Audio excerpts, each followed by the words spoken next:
The following show is not intended for children under the age of 17. There will be foul language and adult content. Viewer discretion is advised. Numbers in my stock is going up 'cause of my hunger. When you see me in my zone, I'm locked in, not clocked in. I'm never boxed in. When you see me in my When I'm in my zone, I feel like I'm alone. I feel like I'm unknown to the world that's full of clones. My originality's focused on principalities broken. I'm loaning my heart and soul to the game that's scared to pay it back. And failure is a motherfucker. The strength to go on and believing in another sucker who don't see the vision in you. So you gotta work harder times two. Gotta make it do what it do. With the limited sources you have, your dream is still a fine rap. Motivation in you and inspire the world to do what you can. If you love it, then fuck it, get through it. Yeah. Mumble mentality activated. I waited for so long and burdens I've outweighed. When you see me in my Oh man, here we go. Ladies and gentlemen, what is the deal? Welcome to the first Gentleman's Talk of 2026.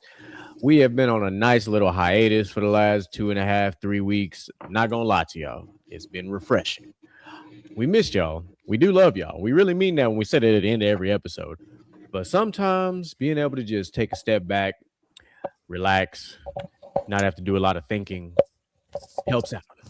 Because we all are dads over here. We had a very expensive Christmases, to say the least.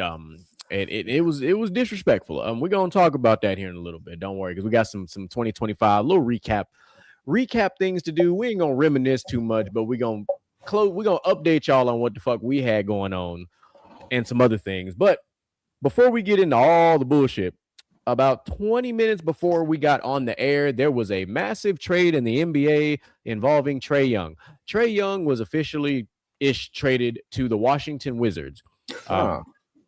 Now, I had been reading this story and kind of keeping up with updates on it all day, and when it emerged that his preferred destination was the Washington Wizards, I was like, he don't want to win.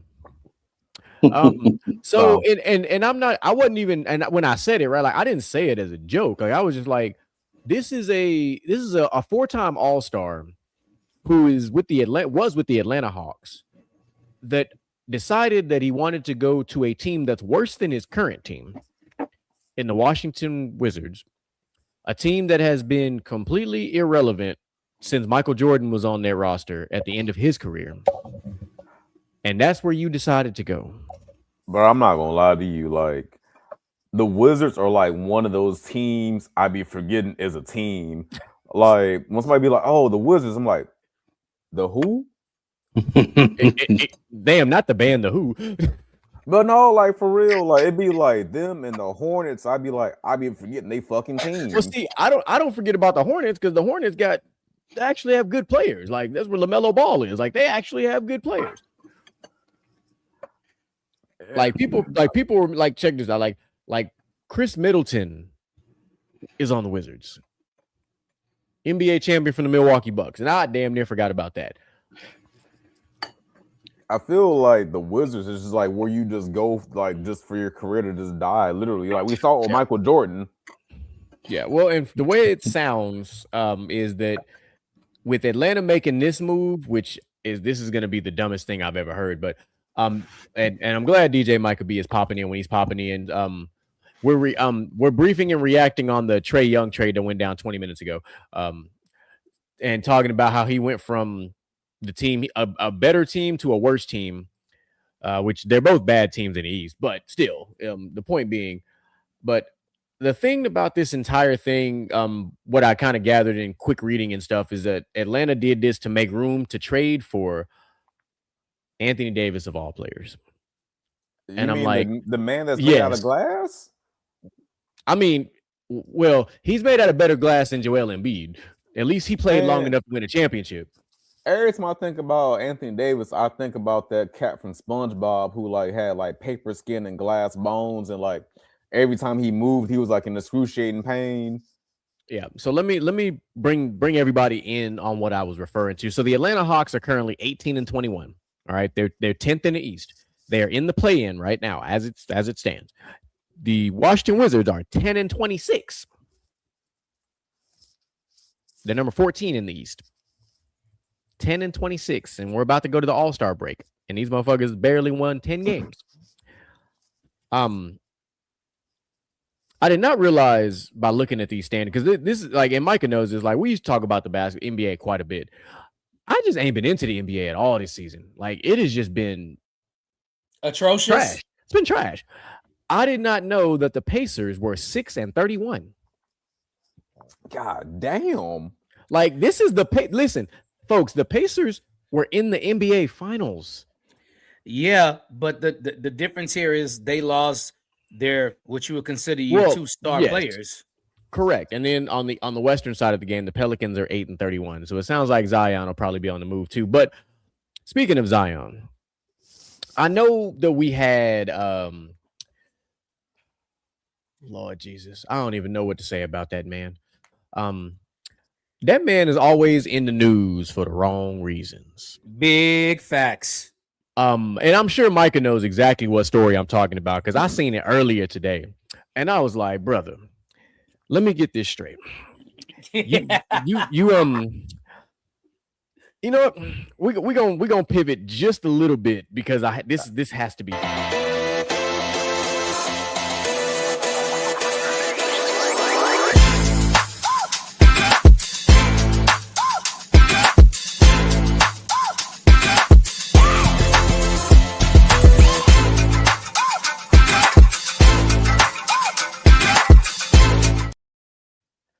Okay, I wasn't gonna do it, but ladies and gentlemen, Zion Williamson is gonna be the first dumbass millionaire of 2026. Because this man got a track record of pure tomfoolery, dumb fuckery, and dumbassery. All three of them words are borderline made up. So this is the same individual who had a baby on the way and was in the DMs of a porn star, and then cannot shake this insatiable feeling of wanting to fuck around with all these OF models to a point where there is a current allegation out there that this OnlyFans model accused her, not really accusing, but basically she showed proof of a Zelle payment of $2,000 to her account from him for some, some activities, of course, right? Oh, that was him. So, yeah. I saw the 2,000 payment, but they didn't put a name on it. No, on the picture, it was there. It had the $2,000 Zelle payment, then it said Zion Williamson. So here's the funny thing, right? Everybody glossed over the fact that it was Zion. What they made claim and noticed is because the money went to a Chase account, is they was like, why she only got $635 in her bank account in the first place? Because OnlyFans ain't paying. They are not. OnlyFans is literally down like 38 point something percent, like over the last like year and a half. Like they are losing a lot of money. Well, I mean, the fucking idea. I'm gonna say this. The fucking. Go ahead, because I know what you're gonna say. I'm about to agree with you too. I'm gonna say something controversial. No. No. This one ain't controversial. Okay. I have a feeling what you're about to say is what I'm thinking. So I'm gonna say something that's like really probably out of line, but I feel like the pure novelty of OnlyFans was being able to see chicks that naked. Because really, there's free porn out there already. So like I feel like either you're paying to see somebody that naked that you can't get nudes otherwise, or you have like this weird complex where like you want to basically pay for attention, because I know that's a facet of it. Like you can like basically pay to have like a virtual girlfriend in a sense. That's an experience. But I feel like once that novelty. I'm about to say something controversial. That ain't no fucking experience. That's something controversial. There are niggas out there who will pay for like a good morning message from a chick. Okay, like that's really a thing on these menus. Don't ask me how I know all this shit. No, fuck that. We know how we all know what the fuck this is. So let's call it what it really is. Right? This is like the whole world. The world of all this shit, the OnlyFans, the fucking the feet, all the feet pick shit, like all this shit. This is the modern day strip club. That's what the fuck this is, because you got to remember the generation we're talking about. This is the generation of social awkwardness. These motherfuckers don't like going out and about and interacting and talking. I got you. Let's just call it what it is.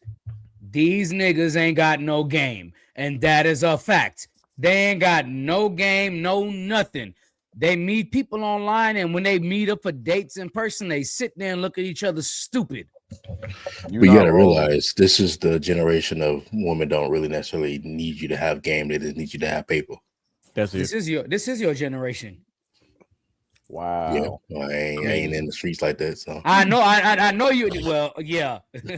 so, but and I mean at the same time, what these platforms, let's call them what they are. These platforms have basically allowed is not just the socially awkward man, because I'm only going to target the men here, but it's also literally targeted the weirdos. The weirdos have a place to spend money without feeling some type of way, because you can do it online. You could go to AI and change your picture a little bit. You could change your name and have a whole different identity online. And, and it all goes back to some things that we dealt with as kids when people started doing online gaming. When these open world ass games and fantasy, all this shit, and boys like, I'm gonna create this character and I'm gonna immerse myself in this fucking character. This is the same thing on a grander scale, because it now involves money. Because now, whatever chick you knew for a fact, you're as a male, you're a 2, and you trying to holler at what you think is a 9 or a 10, and the only way you know you finna be equal to that person is because you got bread. Your bread makes you equal to that same 9 or 10. Why? Because money ain't got no preference. I'm gonna say something controversial to kind of segue from that. I feel like we're seeing the decline of OnlyFans, and we're gonna see the rise of like AI virtual chatbots that like niggas be throwing money at. Like, it might sound controversial now, but think about it. Like, as technology progresses, like sex work kind of takes on different forms. Like in our generation, we went to strip clubs. This generation, OnlyFans. Well, and I mean, it was and the thing is, right, what you said, it's not just strip clubs. They were still sex workers on the streets too. You still pull up, you know what I'm saying? There was a time when that was a normalcy before they started to kind of try to get stricter on the sex work. So they went to OnlyFans because it was safer, for lack of a better term. And safer and easier access. Because remember, this all easier, legal. This also formed from the cam girls. Yeah, that was a thing. Which came from the free porn sites. That was like how everything was kind of connected and rooted. That is true. So this is just where we are. Like it's gonna be to a point where, which I think I saw a video. I don't know if it was real or not. I hope it's not real. But at some point, we're gonna get to this point where they're gonna develop these basically these pleasure bots, and certain things are gonna become obsolete for certain people. I mean, like, this is a weird tie-in crossover, but if you've seen Guardians of the Galaxy 2, there is a scene where Yondu literally has a robot prostitute, and when he's done, with his business, she powers down. Like, that's not too far-fetched in the next 50 years, probably. You say 50? I think you being too nice. I think it's less than that. Yeah, honestly, I can see it in 30. I can see it. I can see the next 10 to 15 because of how AI is right now. Because of how we listen. And the only reason I'm saying that is because when I was at work on last week on Monday, and I was went downtown to go pick up something, I saw for the first time one of them fucking Waymo cars, and that shit fucked me up. And because that bitch was right next to me, I was like, there ain't no fucking driver in this bitch. There is nobody in this car. You know what? It's just a car with a fucking thingy spinning up top. I was like, that shit threw me off. I was like, bro, I'll buy that for $1 because I will never forget. One time I went to Walmart like about a year or two ago, and the fucking the fucking floor cleaner drove past me with no driver, and I was like, ain't no fucking way. I mean, like, I was like, nah, for real. Like, hey, that would have fucked me up. Yeah, dog. but it fucked me up. So, and here's the thing, right? Basically, the Zamboni of the store, right?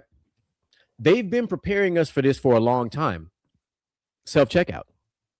iRobot in 2006. That's where it started. Like for us, I mean, yes, iRobot gave us the cinematic of what the fuck's gonna go wrong, and Minority Report, which I need people to stop forgetting about. Minority Report and the movie that's about to come out with we talking about Guardians of the Galaxy with the main character. What the hell is his name? Star-Lord. Chris Pratt. Yes, Chris Pratt is in this movie that's basically like a new age version of Minority Report, where he's got to solve the murder of his wife because he's the one being blamed for it. But he has access to all through his eyes and ears, has access to all these cameras and all this other shit. How about a movie like what is it? Ready Player One, where everybody's living virtual. And I feel like Ready Player One is actually like a very possible future for us. I would say with that show we used to watch, Josh, Black Mirror. Yeah, Remember the episode when they was plugged in, and you could literally block somebody, and that motherfucker was static gray like TV. Yeah, The Matrix. I actually wanted to kind of go backwards a little bit because, like, my brother, you said something about self-checkout. I think it's crazy that I remember a time before self-checkout, and I do remember the day I first saw self-checkout, and I was like, "What the fuck?" Because I was like about maybe 10 or 12 at the oldest, and I was like, and it was only like one or two little spots. It wasn't a lot. Yeah, it was only like one or two little lanes, and now self-checkout is the norm. Yeah, like on the far left and far right, it's two like regular registers compared to 20, like how you gonna have 16, like at Walmart. I'm gonna use Walmart as a prime example. You have 16 self-checkout lanes, but you still got 10 regular lanes in the middle, 15 items or less. And be like two people. And only be like two people. And I'm like, so that's how I'm gonna say something controversial to borrow the phrase from my brother Josh here. Okay. And start off 2026. Shout out 2026. We're gonna start it off hot. Let me tell you something, dog. To borrow a phrase from my boy Shoebox. If I go through self-checkout, you can't be mad if I don't scan everything, because if that was the case, you should have put somebody there. That's factual. I must say something controversial to go off of that. Hypothetically, it costs the store less money for me to use self-checkout than for me to go through an actual person that has a wage. I should get a fucking discount for bagging my own fucking groceries. No. That's why Jovi's is cheaper than every place else, because you bag your own groceries. Not anymore. You're right. You're right. Well, so because in our areas, food towns are all shutting down and they're all kind of migrating over to food towns. So I imagine the prices at food town are going to start going up before long. Oh, I believe it.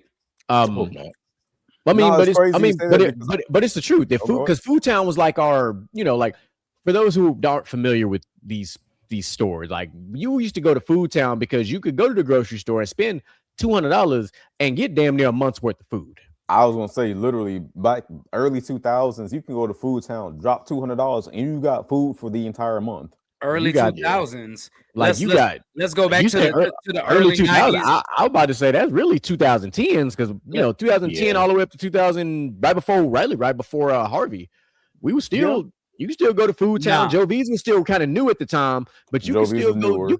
We went to Joe V's because the meat boxes was cheaper. Yeah. Hey, Mr. Gent, I don't mean no disrespect, but when I say you a little too young for this, okay? The real ones, no. It's nothing bad. But y'all are talking about Food Town.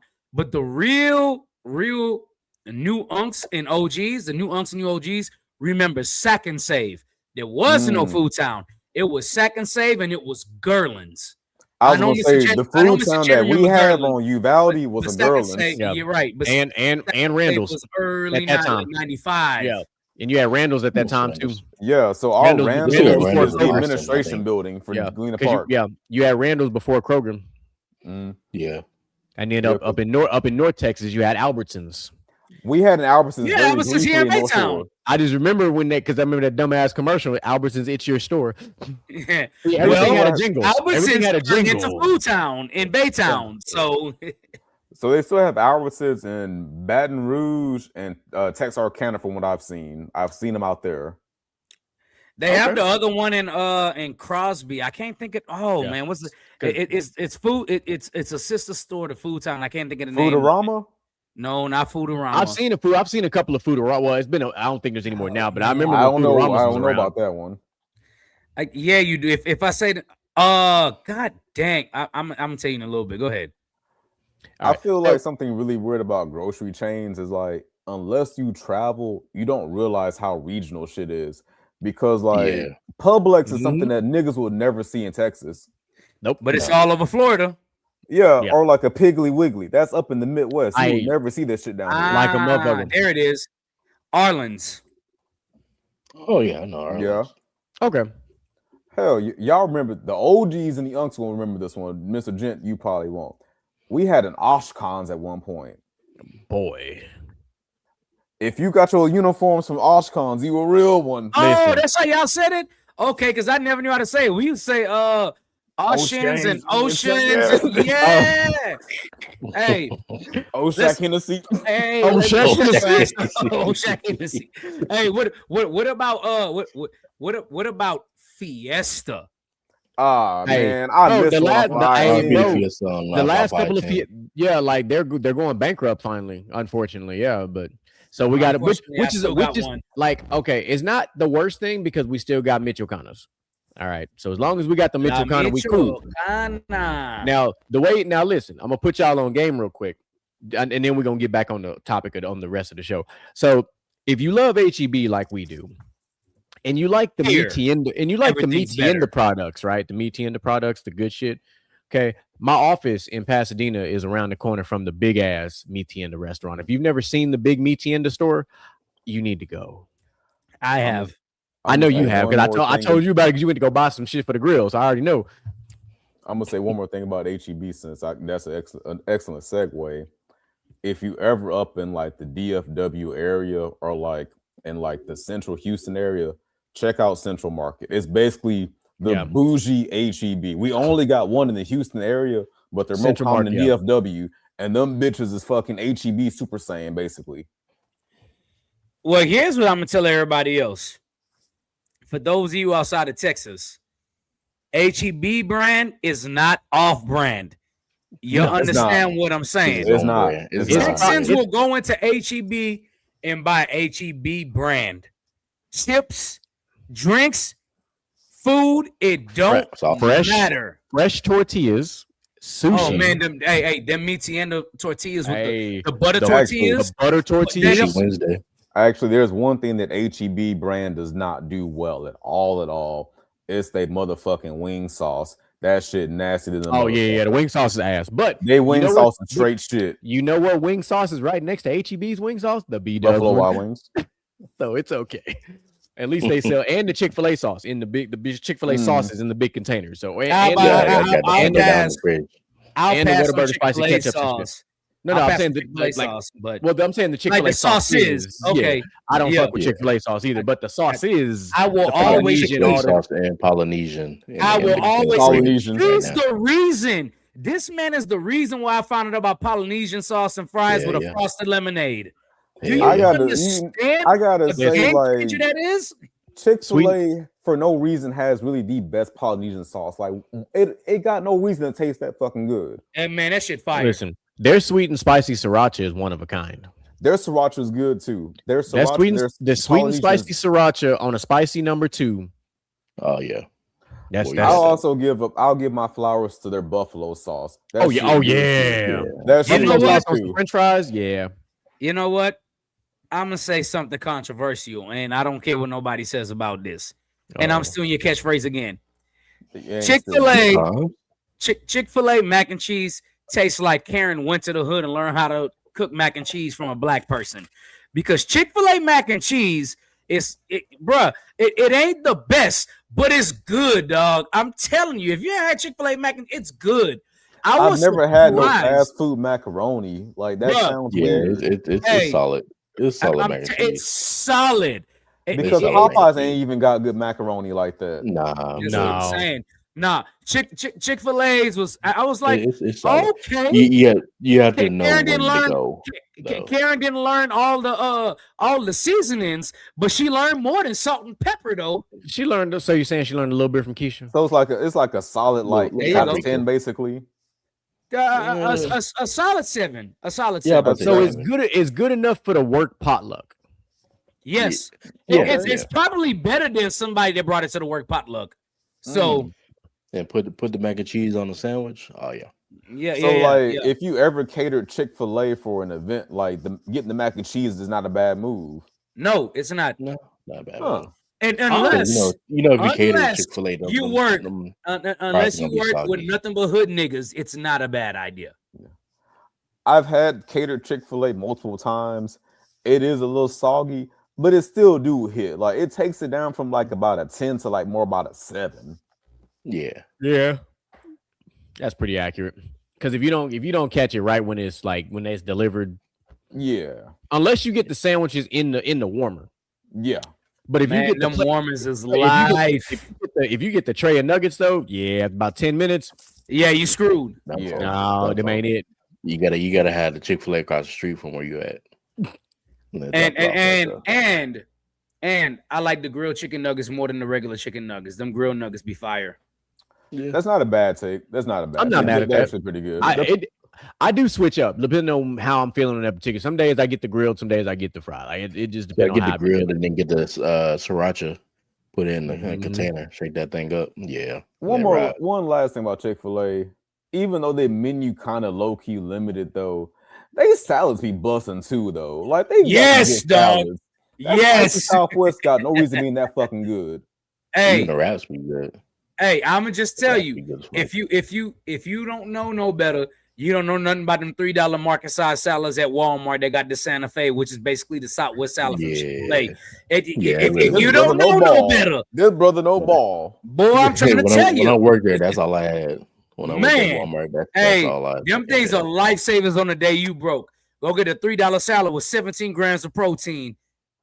Boy, hey, the Caesar, the Santa Fe, the avocado ranch. Boy, listen, man. Hey, I'm So, trying to put y'all niggas on game. so I wanna wrap this. I like this beautiful conversation. This is what I mean. I missed y'all being here like this. So we good on time. We're We missed each actually other. We all missed each other. we're ahead of schedule. We're fine. I want to wrap up our dumbass millionaire thing by posing a question. Okay. And it revolves around all of these OnlyFans models.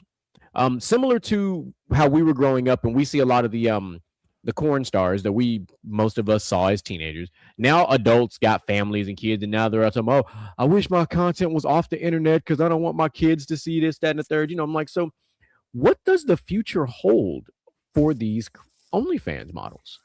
Kids killing Because themselves because they saw their mother. People saw their mother naked on the internet. because That's exactly what it holds. this is arguably, not even arguably, this is worse than like your mom or dad being a porn star because people paid to see you and you did whatever it is you did, whether you was out there selling doing feet pics or whatever other type of raunchy crazy shit you would like. You was out here doing some nefarious off the wall ass shit for a couple I've for a couple said this change. for years. I feel like it kind of ties back to when we were kids and like niggas would say like your mom's a hoe or like goofy shit like that. And it's like they can't prove that your mom's a hoe. Now they can. Now that insult, like I gotta fight you now for real. Like my boys dad got paid for your mama shit. boys got receipts on your mom being a hoe now. Yeah. Bruh. Now they paying the money to show you that your mama a hoe. Yeah. Hey, all like no. They're not paying the money. This is what they're gonna say. That's why your mama a hoe, and I can see it for free when other people are paying. Think about that. Low key, like one person could pay and the whole group can see. Yeah, like I'm not gonna lie. Like I there are some kids that I know, and they mom, she dibba dabbled in it, and it's like, bro, like I swear to Moses, I hope no kid ever stumbles upon that shit, bro. Like that's gonna be fucking devastating. Because I mean, just think about the way the internet is set up now. Just like imagine this shit. Let's just put a simple number on it. 20 years from now, because Suicide numbers are going up. Because 20 years from now, a lot of these OnlyFans models are going to be in their 30s and 40s. They're going to be where we are now. They're going to be where we are now. Some of them will be in their 50s. Yeah, some of them are like 20 years. But a lot of these extremely popular, notable ones, they're taking advantage of their 20s, their young, spry 20s or mid to late 20s. So I say 30s or 40s because 20 years from now. But yeah, some of them have still been around since like OnlyFans first came out. Yeah, they're going to be in their 40s, damn near 50s. Yeah, but it's like you're going to be a grandma that somebody's seen. Like this is like the new age Hustler and Playboy magazines, except Everybody sees it. Yeah, everybody can see it. Can you imagine 15 years from now, just like If Pinky's still doing porn, right?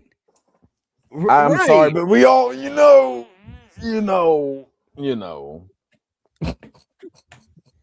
It's just bro, like it's bad. It's gonna be bad. It's going to be bad. I can already hear the insults that I would have said when I was in school. Like, oh yeah, all three of us on the Mr. Jen out on the screen right now. But 1, 2, and 3, we were assholes. Somebody say something to us, especially us three. You start trying to cap on us. We about to end your career. Yeah, I got to, man. It's a competition at this point. Like without your mama being naked on the internet, we was about to end your career. Can you imagine?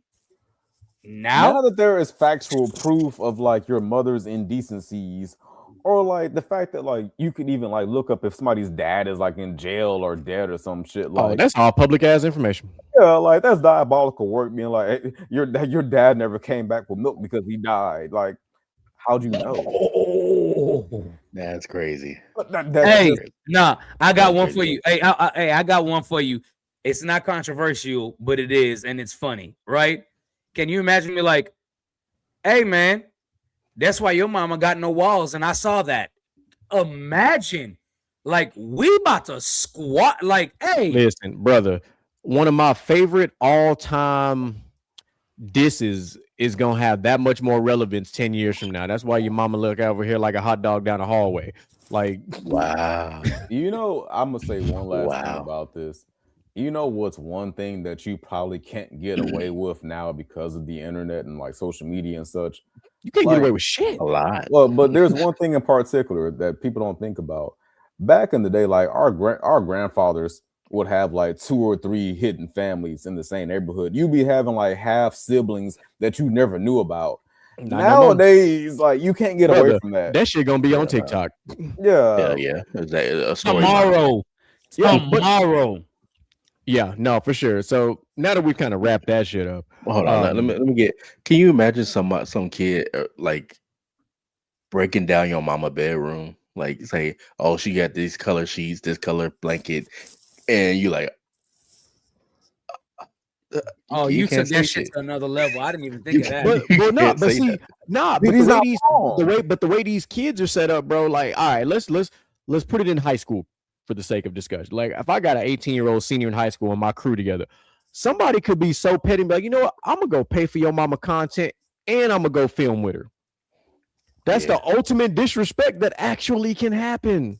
That can actually happen. Like we used to see videos of this from a fantasy perspective. Now this shit's a reality. Nah, you gotta die. Nah, you're right. But I'm just saying the fact that somebody could go to that level of petty. I'm just gonna say this: like, watch what you put out there on the internet, because like that shit really is for life. Like, if you got a reputation for being up to nefarious indecencies in your youth, like, no, like for real, like that's just that'll stop you from like it stays with you. Like, I know there's a chick that I went to high school with. Like, there was videos of her doing nefarious things like before like smartphones were even a thing. And it's like everybody who knows her kind of knows, like, that was like the neighborhood, bicycle, bro. Like, she was her. Damn, the neighborhood doorknob. Crazy. Everybody gets ride, huh? We all know somebody like that.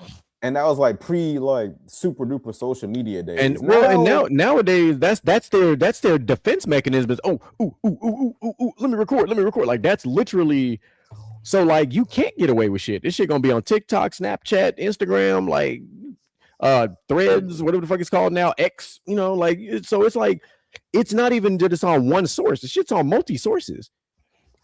It's like, what was that fucking movie, Wreck-It Ralph Breaks the Internet? Like, he went viral off of this stupid shit. Like, that's kind of how that's why people don't go to the club no more and dance, because people are afraid of looking fucking goofy and viral in the worst ways. I mean, we've seen some questionable people at the club that's dancing that shouldn't have been dancing, and I sure would have clowned the fuck out of them if somebody made a video. I ain't gonna even lie to you. It be because but we also went to the club for different reasons though. Very much true. We had a mission when we went to the club. Like there was a mission, and that mission was gonna get accomplished. But that was because we couldn't do it no other way. There was no online dating, which kind of ties into what Michael was saying earlier. People ain't got no game these days because you ain't got to go really work on it and polish your game to go get somebody in person. Now I mean, the fact that you could the fact that you can use the fact that you can use Chat GPT for pickup lines is crazy work. You don't have to be clever anymore. You do not have to be creative. Like you don't have to have game anymore. No, like if you're, and the thing is, I think and one of these episodes I'll discuss it because I get it's in my wheelhouse. The art of a wordsmith is becoming kind of down, right? And I'm saying that as a wordsmith myself, like there are not a lot of people out there that can form words and put them together a certain type of way. And that's really what game is. Game is the art of wordsmithing. And that's male or female. There's no gender on game. It's all about wordsmithing.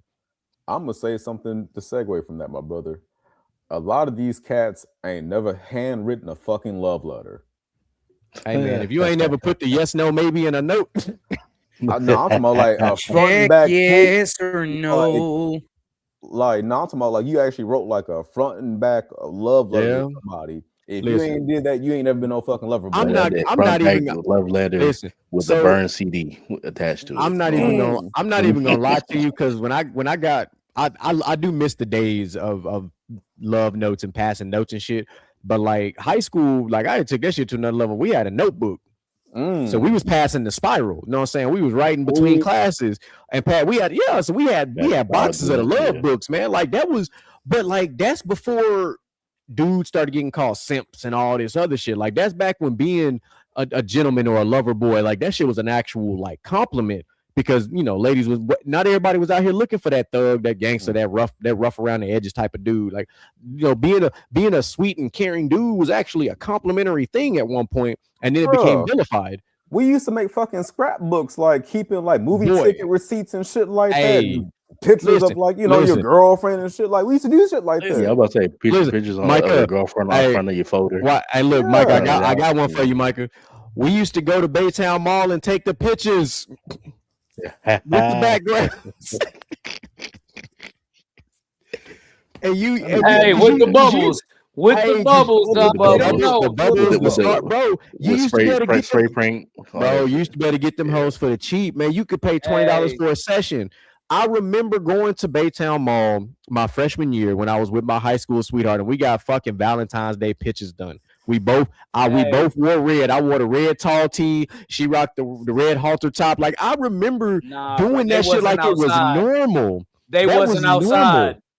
Like that used to be a normal Saturday night for us. Like you not really from the east side if you ain't got pictures of the Baytown Mall. If you didn't take pictures, you're not from the east side. Nah, facts. Like you if you didn't go to the mall and you ain't even go buy nothing, you really just went to hang out till it was time for your movie to start.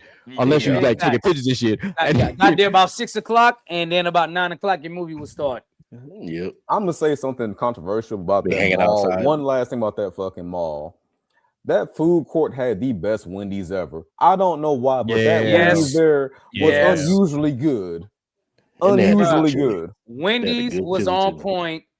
The Chinese place food was on point. Famous Asian Grill. Hey man, that orange and bourbon chicken combo, man. Even when it changed to like Cajun whatever it was, they were fire too. They had the market side place with the wings. You had Roman Delight with the double. Oh yeah, the pizza, man. You get that big ass calzone, man. It was the pizza and the lasagna. Boy, Josh, they wasn't outside. They were not. That was low key. That might have been the best food court in any mall, bro. Like everywhere in that bitch was top tier, bro, for no reason. With the original Chick-fil-A in the hallway, in a fucking hallway. It was next to the convenience store. There was a fact that there was a convenience store in the mall. Oh yeah, newspaper next to the fucking arcade. Newspaper, bro. We had two arcades. We had the one inside the movies, and we had Power Play. And you had Nobody tell us. Guggenheim. don't forget the rides and shit upstairs. Yeah, the The fucking the merry-go-round. Ferris wheel and shit. And then Yeah. look, boy. I'm a tell off on all of it. But you had the areas of the mall that was kind of closed off because the shops wasn't there. No, most of them became our little, That's our it. little hideaway locations. You know, to get a little, Man, get a little, Good love, get a little love and times, happiness good real quick. You know, times. and those liminal spaces, basically. yeah, and them, yeah. Yeah. Listen, there. Listen. Yeah. Full disclosure, there 100% is some of GQ's DNA in that motherfucker. Like that's not Let's even go gonna sit there and now. pretend like it ain't. So, in the rebel is that Yeah, in the That- foundation of that motherfucker is yeah. Man, they're just I feel like being an East Side kid now ain't the same without Baytown Mall, bro. Like that holds a cornerstone of every like millennial bro, from the just East Side. we had nothing to being do. bro, We just, being a that's what we kid, did. being a kid nowadays just seemed boring. It's painfully boring. Kids don't go outside no more, bro. Everything is everything is in the everything is in the phones. Everything is in the social media. Like nobody just goes out. Like the days when we were in elementary school and we was outside in the apartment complex, everybody knew everybody. Yeah. I will say this. I passed by JD Walker for the past week to pick my mom up. And every day I pass by, there have been a bunch of junior high and high school kids playing basketball. It warmed my heart because I was like, I like that. look, I the like kids are back outside. Moo, what up, man? What up, Moo? What's happening, Moo? I really want to know what you think about Trey Young getting traded. We talked, we led the show off with that. I just when it happened, only thing I said was Washington. That's what I said. That's what we all My man- said. My man really decided he did not want to win no more. Like that's You chose NBA purgatory over. I feel like that's the best way to describe like the Wizards. It really is like a purgatory for your fucking but career like, as an NBA like, player. did you see the other teams that had interest? That's what I'm saying. The I'm like Rockets. The Clippers, the Timberwolves. Like, brother, if you would have went to either of those teams, imagine Trey Young in Minnesota. I feel like that's with a nasty Ant-Man. combination. That's nasty. Imagine on. Trey Young in Houston, right? So And That's they the need a point problem. guard because Fred Van Fleet was out. They need a point guard. because I think it didn't go through with Houston because Houston wasn't willing to give up Reed Shepard, and I have no issue with that. I have no issue with that because I wouldn't give up Reed Shepard either. You know what? I wanted to say something earlier. It's my last thing about the NBA, but like you had said, like the NBA is not exciting right now, and it got me thinking. I feel like on the immediate horizon, there's like only maybe 3 events that will be exciting for the NBA: when LeBron finally retires, when Steph retires, and when the league actually expands again. Which is like 2 years from now. Yeah, when we get like 2 or 3 more teams, Because isn't how I would think it the balance I out? think We the would need isn't the I think they're exploring the Vegas expansion team for 2028. Vegas and Oh. Seattle. Yeah, so I that's think 2 years. we- 2 years from now. I think the league should shrink. No, I feel like we're at a point where like there's so much talent around the league, spreading it out wouldn't be a bad thing. That's that, but that's the biggest issue with the NBA right now. When you say the talent is so spread out, yeah, the talent is spread out. The problem is superstar talent isn't. Superstar talent is very thin, and the reason why people say superstar talent is so good right now is because people think superstars is anybody that make the All-Star team, which isn't Yeah. true. Superstars a different level beyond that. So I tell people all the time, there's superstars. Superstars are your top 5 to 8 players in the NBA. Your franchise players are your 9 to like 15. Your all-stars are anybody between like 15 and 30 at any given year. They can make an all-star. Like your real superstars is anybody that is capable of making an all NBA first team consistently. And all NBA first team only has 5 spots. So you got your Jokic, your Giannis, your Lukas, Washington. Jason Tatum.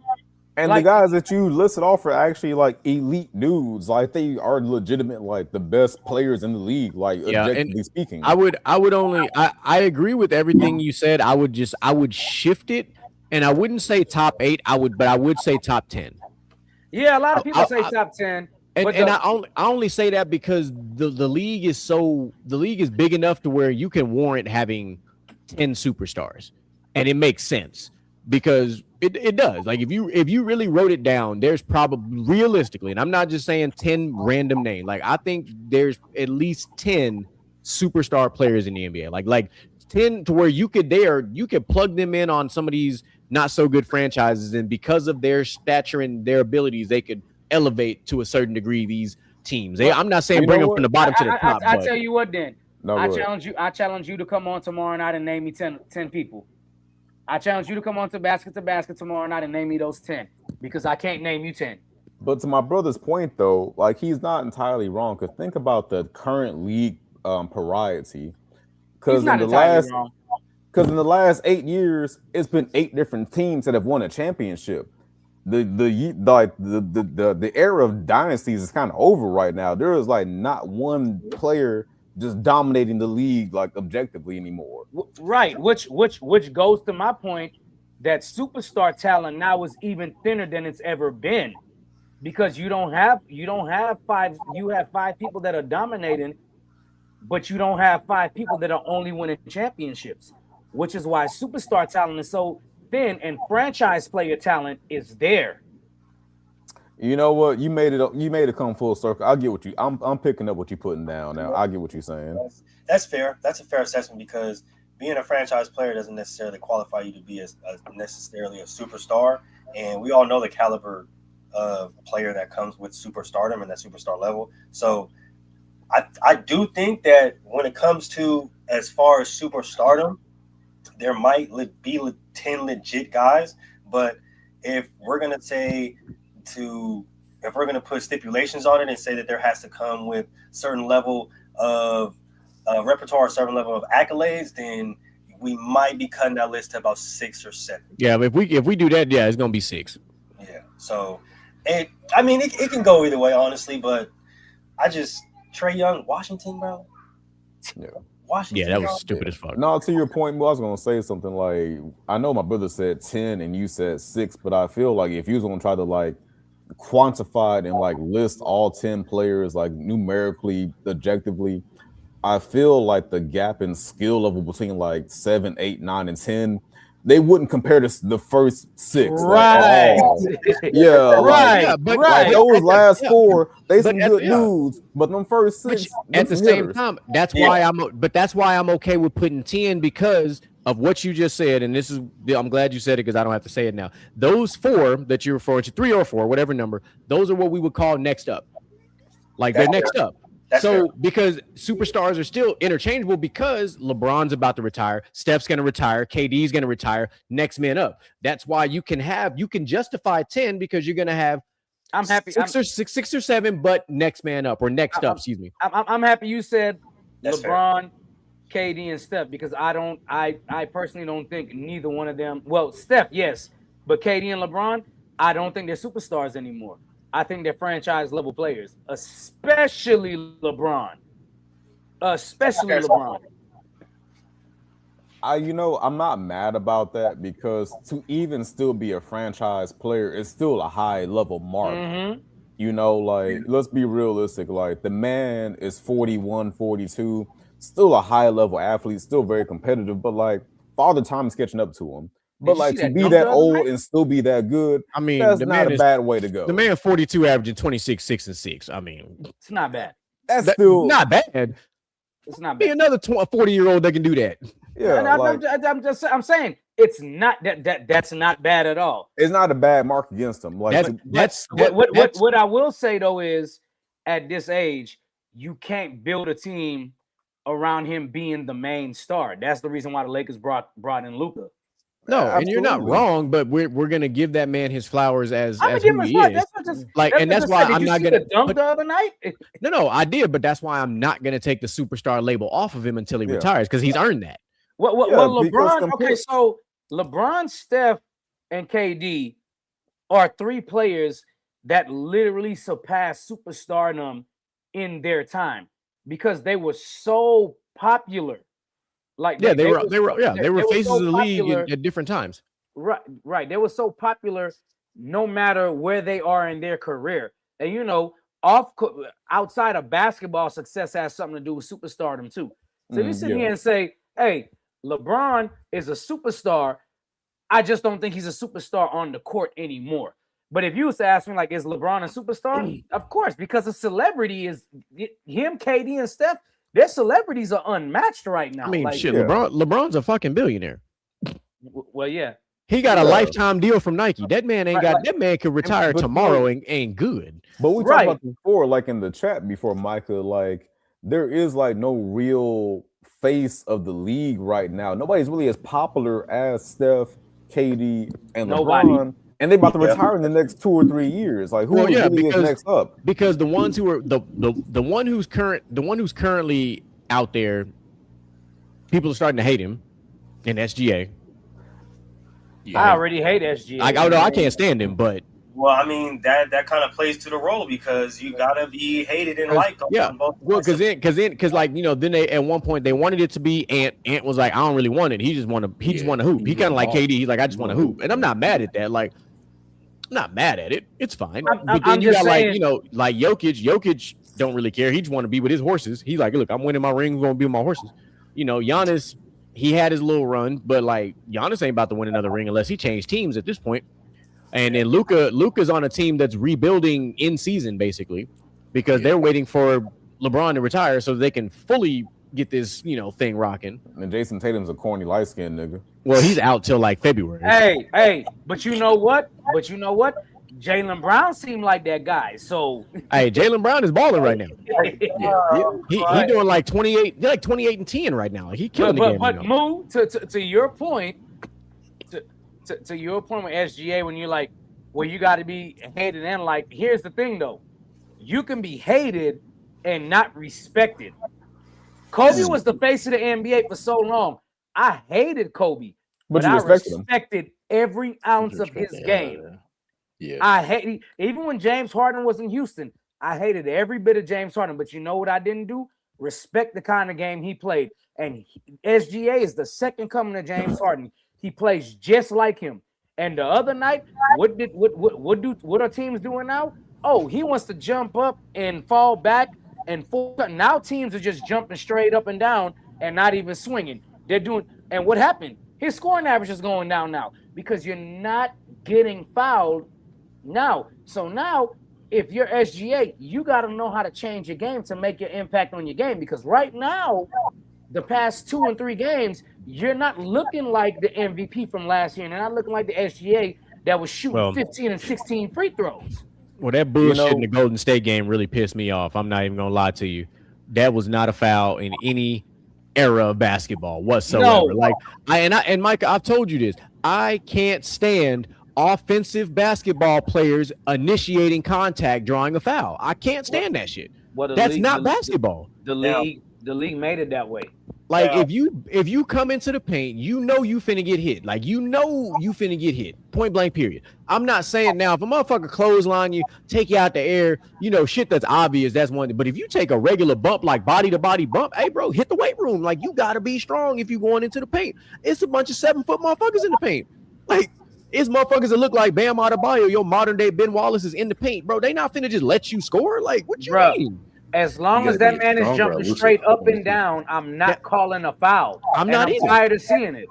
Because if I jump straight up and you bump into me and you fall, that's your fault, not mine. And if they started with that, he wouldn't be getting all of these phantom calls in the first place. But he's literally like he's driving into them and then fading back and doing the same thing James Harden do, throw the hands up, and he got the dumbest facial expressions. I done seen that shit in like 4K. Why are we talking about James Harden? I wanted to say this earlier when Mike was talking about him. Like, I know that James Harden is a controversial figure. I get that. But I won't lie to you.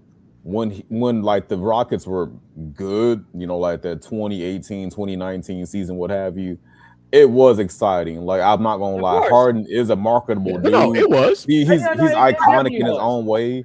Like, I hate the way he fucking plays. I really fucking do. Here's the difference with SGA and James Harden, though.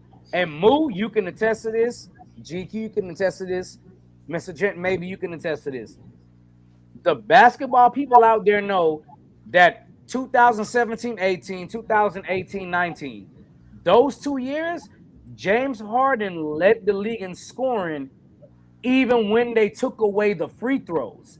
That's the difference. Well, yeah, because James Harden had a much more lethal three ball than SGA, and it ain't even close. That's the It ain't even close. I mean, like my all-time favorite NBA season is always going to be the first year that Chris Paul and Harden were together. That shit was fucking live. Like, Man, and I hated so that Harden was mad. that was bro. when Chris hurt. Paul he pulled his hamstring in the Yeah. Spurs Yeah. series when they should have won. Yeah, I I remember that. feel like there That was are the same like, night of the Mayweather Pacquiao fight. yeah, there is No. That's definitely not an the alternate first year Chris universe. Paul pulled.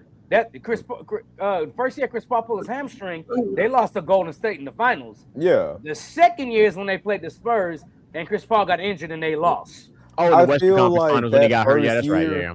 I feel like that first year there is an alternate timeline where they got past Golden State and beat LeBron. Like, I feel like that is easily an alternate timeline. Or they It ain't lost this to LeBron, timeline though. 'cause, Fuck it. I mean, there's a world Wait, where they wait, could have wait. got there and LeBron wins that ring, like, because that outside of because if you look at those two teams meet up, I don't necessarily think Houston beats that team. I don't think it's gonna be easy. I feel like it'd be like Houston and six. I don't. Be with It'd be like Houston and 6. I got it flipped. I think it would have been Cleveland. I think it would have been Cleveland in with team. 6. Be with Well, team. you talking about? I mean, at this time, we're clearly talking about LeBron's second stint in Cleveland. As we talking about that particular. You talking run, about right? you talking about when the Rockets lost to Golden State in Yeah, 7 I games? feel like if in Yes. an alternate timeline, if they would have got past Golden State without Chris Paul getting hurt, like Okay. That's the key thing. Without Chris Paul getting hurt, okay, I agree. Cleveland would have probably lost that finals. But if the Rockets by some miracle pull off the upset against Golden State and Chris Paul is hurt, I don't think they win. No. Because Kyrie Irving is going to go stupid. yeah, so it would have had to have been. Yeah, but that's why I don't think they would have won because Yeah. if Chris Paul is healthy, I think Kyrie would have kept Chris Paul under control, and it really would have been like, can we make sure that James Harden just I falls don't apart? think. No, I don't think Chris Paul would have got held today by Kyrie Irving. Yeah. No. To my brother's point though, like there's two branches because like there's a branch where Chris Paul don't get hurt and they win, and I feel like they take it all that year. But the other branch is like where Chris Paul gets hurt and that game where they shot up like 27 threes and got none of them. Yeah. If they would have won that game without Chris Paul, What- they would have lost LeBron. Like That- James that- Harden could not do that's- by himself. That's my point. I'm saying if Chris Paul stays healthy and they win, the Rockets win the finals because Yeah. I think the Rockets were better than Cleveland because Cleveland couldn't keep up with the 3-point shooting.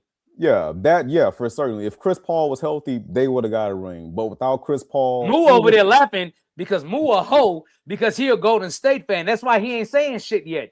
He like, But you know what? shut y'all asses up. But no, I'm not even mad about that. I'm not even mad about that. Like, as much as I hated Golden State winning so fucking much, I still like them. I still respect them a lot. Like, I can't be mad at them. I respect wasn't That was mad a I wasn't terrible- mad at them because I don't think they won as much as be upset about. I was mad about the KD years, but I have so much respect for their 4th championship ring where they did it without him. Yes, Like, sir. I love that run. Yep. That was Yeah, a like- phenomenal run. I wasn't mad about it just because before prior to that, we hadn't really had a lot of teams making runs like that. Like before that, we had like the Spurs. The Spurs was really like the Spurs. But it was had- sporadic. The Spurs had to spread out. But like when like Golden State's little pocket, because that's really what it was, a pocket of time. It was fine.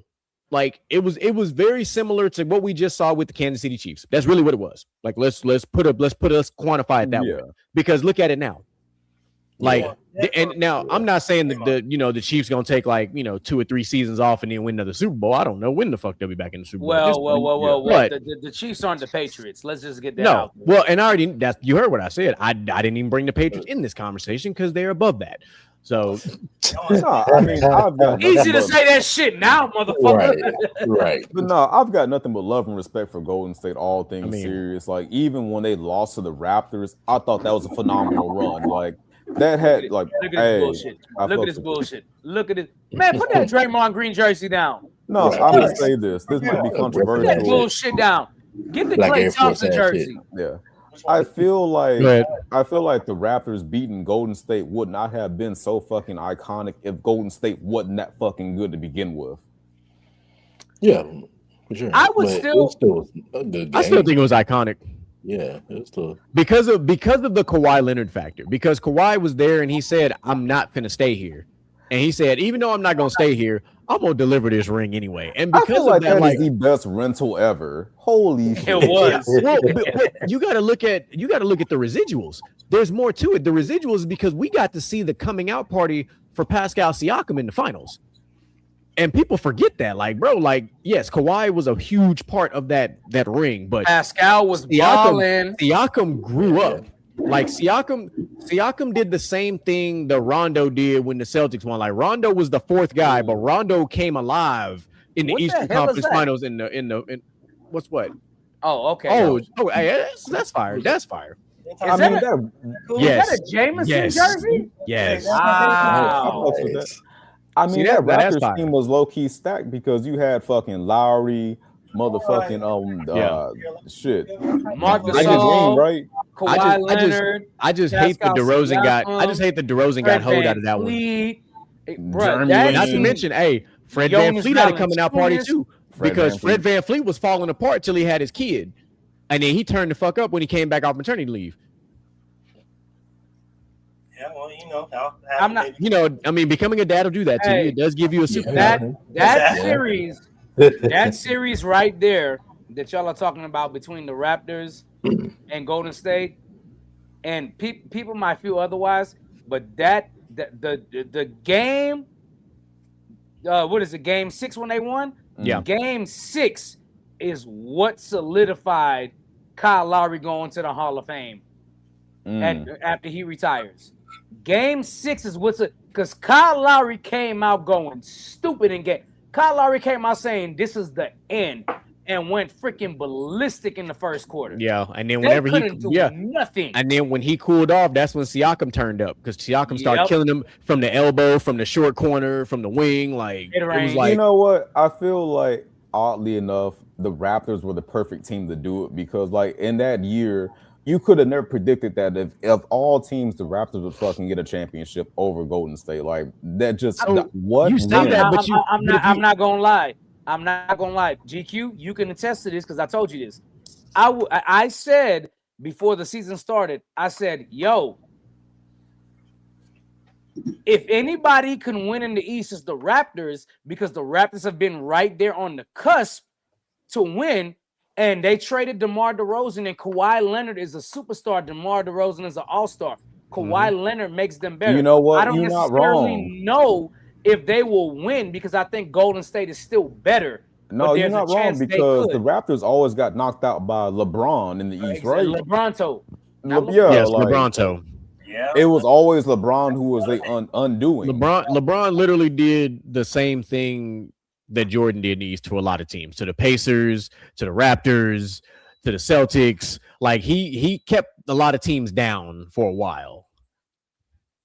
But Which I at the would same like to time, say go for it. justified Kawhi Leonard's Spurs Finals MVP. Oh yeah, without question. That Oh, yeah. Raptors run solidified it for sure.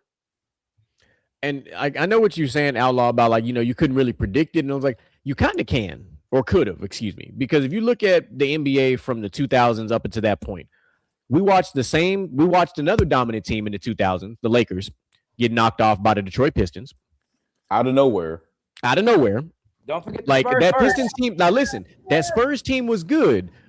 But I mean, that Pistons team was good. They're kind of like that Raptors team. They were always kind of close, but there's like something would always happen. And then they finally put it all together right on time. And then the Spurs went on their run. And then, you know, shit out of nowhere would happen. Like, so it almost happened to the Lakers twice because Sacramento should have won that goddamn series had the damn tip from fucking Divock over the Big Shot Bob not happened. The Kings would have pulled that off, but it happened nonetheless. Here's what I know, okay? And GQ pointed this out one year. So good to me. And he once I say it, he'll probably remember. If you go back and look in every decade of the NBA, every decade has dynasties and teams that were always there. Each and every decade, there is one random team that wins. The Rockets in the 90s. The Rockets in the 90s, No. the Heat, Oh, the Heat in 2000, in the 2000s when they won in 2006. Yeah. Hold on now. I know that's controversial, but Wade was that dude that He was. No. He We're was. not saying that, but we're saying the each Rockets decade is. Yeah, you're right though. Hey, you feel me? No. Yes, but the Rockets are random because 90 to 90 to not 90 you had the Pistons Yeah. after they had just won the year before. Then you had 91, 92, 93 was the Bulls. True. 94, 95 was the Rockets. But 96, actually- 97, 98 was the Bulls again. Actually, though, the And then you Rockets had was not and the Spurs followed them up. The And then Rockets the was Spurs- not entirely random. The Yeah. Rockets was not If the random. Rockets didn't repeat, I would probably feel y'all a little bit. No, but hold on now. But The the Rockets Rockets wasn't random because they were almost- good in the 80s. Right. So again, there's always a random team that makes it or wins because they had Samson and Hakeem, and they beat the Showtime Lakers. Nobody picked the Rockets to beat the Showtime Lakers in the 80s. That's Yeah. fair. Nobody. That's fair. Right. And they made it once. The We rest lost of to the the time, Celtics. And it was I mean right, it was rest the of same time when it was the Lakers and the Celtics. it was the Then same you- when the Pistons won because they didn't think that the Pistons gonna beat the Bulls. Right. And right. And then the Pistons in 04, in 03, 04, and then 04, Yeah. 05 went to the finals. Nobody picked them. In 06, we saw the Heat come in, but we didn't know if the Heat was going to make it or not. That's the couple of random teams in between. The Lakers winning in 2000, 2001, 2002. The Spurs winning in 2003. The Pistons winning in 04. The Spurs winning in 05. And then the Heat coming in 06 and win again. And then 07 was the Spurs. Then 08, 09, and 2010, the Lakers all made it. And then Yeah. then the And then the Celtics won Celtics. in 08. Yep. There's always that random team that wins. And the random team that won in the 2010s was Dallas too. And easily- Dallas, don't forget about Dallas. Oh, yeah, Dallas. During the Heatles run. Dallas during the Heatles run. Dallas, I will Dallas- always Dallas take dirt won. for that. and the Raptors won, which was Yeah. totally unexpected. And then if you go to the And 2020s, the 2020s, the Milwaukee Bucks Bucks. won.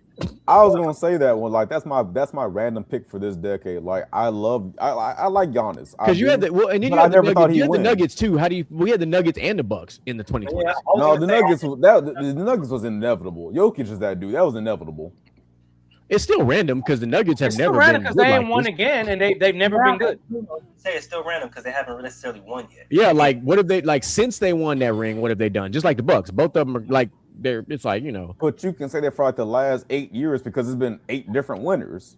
But then you had a resurgence because you had Golden State come back and win one out of nowhere, but that just added to their already legacy. I you say this had though. LeBron win another one during the bubble. That one kind of came out of The nowhere, but Celtics it got added. one The again. Celtics got one. Hell, the Heat went to the finals 2 more times in the 2020s. Like, The Heat going in the 2020s got to be the most random thing because they Oh, yeah. win as an 8 seed. yes, Yeah. They won as and they beat the Celtics, Yeah. He did. and they beat a good But- Celtics team, not just they beat a good Celtics team. I will say this: the Celtics going and winning the finals wasn't random because that was their second time in the NBA Finals for the decade. They lost the Yeah. first time to the Warriors, and then they won the second time against the Heat. Yeah, Not the Heat, I wasn't surprised that they won. It wasn't a surprise that year. Right. That's what and that's what I'm saying. Like, I don't think the Celtics winning is random, but and then the Nuggets. I don't think the Nuggets winning is random either because they've been back to the second and third round since. Yeah. Yeah, and But- we're about to find out in the next 5 years. We're in 2026. In the next 4 years now, if OKC's is random. I feel like OKC gonna find was out. also oddly inevitable because of how that team was built. Like I felt like it had the perfect foundation to be a championship team. Nah, I didn't think OKC was going to win last year. I thought that was completely random because they lost in the second round the year Yeah. before, and they lost to was it the Nuggets? Yeah, they lost to the Nuggets. They lost to the Nuggets in the second round, and I was just like, they're not ready. And then last year, out of nowhere, Shea took this big ass jump, and Chet finally got healthy, and they were healthy in the playoffs, and they took this big jump, and won the championship Well, you after gotta think losing in about the it like second this, round. Michael. You kind of said something, hit the nail on the head, though. Like, as much as we hate to admit it, like getting a championship, there is a degree of luck. There is a fucking degree of luck. No matter how good your Oh yeah, superstar Oh, is, like absolutely. a lot of shit got to go your way, and injuries play a big part of that. Man, injuries played a big role for OKC because I'd be curious how that series would have really went with a healthy Halliburton and company. I'm just going because say whatever Yeah, you want about that Pacers team. Halliburton grew up in the playoffs last year. Halliburton did. was about to start Like fucking cooking. Halliburton was if Halliburton and them had pulled that shit off, that would have been the story of the summer.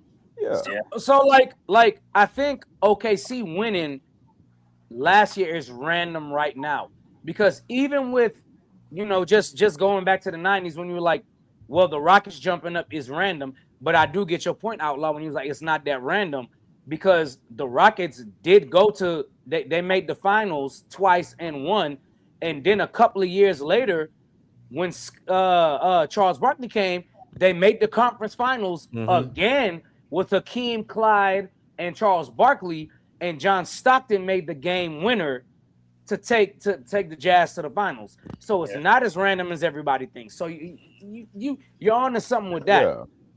Yeah, that's true. That's fair. So you're definitely on to something with that. I mean, But- if you really lay it out, you can kind of always see how the winner got to be the winner. Like, it might be a very complicated plot thread, but the seeds are always there. But I say that to say this.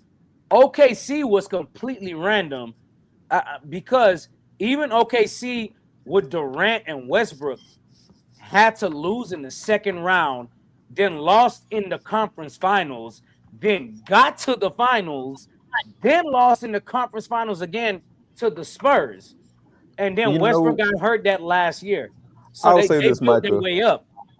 You know what? To your credit, it's random in a weird way because OKC went to the finals within recent memory, and then they won with an entirely different setup, an entirely different team. Yeah, that's why it's last so year. random. Yeah, because the first time we went to the finals, they lost to the Heat, and that OKC team. If you think about that roster, had they somehow, some way, kept that roster together, boy, If they would have kept Harden the next year, Thank you, they Houston. could have done something. I'm not even. Well, just they saying made the that wrong if they would've decision. If they would have just kept kept that Harden roster over together Perkins. all together, they should have just kept that whole roster. They kept Like- Perkins over Harden and Yeah. thought Cephalosha was going to be able to replace Harden, which was Because not the case. because I mean between them and having Serge Ibaka, like that was a hell of a roster. I'm not going to say that was not the case. And the reason why I say that was not the case, because if you remember correctly, when Cleveland won after being down 3-1 to Golden State. Sorry, Moo. I know I got to revisit it. My bad. I know. But right before Golden State gave up the 3-1 lead, OKC did it. They gave it up to Golden State 3-1 in the Western Conference Yep. Finals. They were up 3-1 and gave it up. Everybody forgets that. I don't. No, I don't. And I never gave Kevin Durant or Russell Westbrook a pass for that shit. Ever. You That's can't. sad shit. I mean, in general, when you play a sport like that where the objective in the playoffs is to win 4 games, you literally get 90% of the way there and choke the last 10% and then fuck around and lose. That's worse than getting swept, in my opinion. It really is. Because you were basically holding the trophy in your fucking hand. You could touch the motherfucker. And that bitch got snatched. You got punched in the jaw and got that bitch stolen from you like I your got lunch. the perfect analogy. Giving up a 3-1 lead is the same thing as Vegeta letting fucking Cell become perfect. Because Cell could have ended that. Vegeta could have easily fucking ended Cell, but he was like, "Nah, show me your perfect form, Cell." And he got fucking. I'm happy you said that because Majin Buu reverted back to Kid Buu, even though Buhan was the strongest. Buhan was the strongest. Bro. Buu going back to Kid Buu is the equivalent of these niggas getting together with Kevin Durant. Yeah. Now the crazy thing is, Kid Buu was my favorite because Kid Buu was Black Air Force energy, like a motherfucker. Hey, You know Moo. what? Kid Buu Hey, was Moo, let me dead ass ask you a Black Air question. Force. Yeah. Hey, No, Moo, let me ask you a question. Yeah. Was there any doubt in your mind when they replaced Harrison Barnes with Kevin Durant that Golden State was going to win the championship? They could have replaced Harrison Barnes with me, and I thought we could win a championship. God damn. Hey, I'm not even mad at that compliment. that reminds me of Stephen A. Smith saying, "Who cares? You got rid of Kwame Brown. The City of Angels should be throwing Kwame parade Brown. right now because they traded Kwame Brown for Paul Gasol. When you Yeah. replace nothing with something, that is something."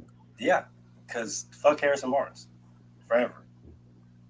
To go back to Kid Buu real Harrison quick, though, Harrison Barnes killed the 4-peat, dog. I'm not gonna lie to you. Forever, he did. forever, until after I die. Okay, fuck Harrison Barnes. I want to go back to Kid Buu real quick because I saw a TikTok that really illustrated just how much of a fucking menace he was.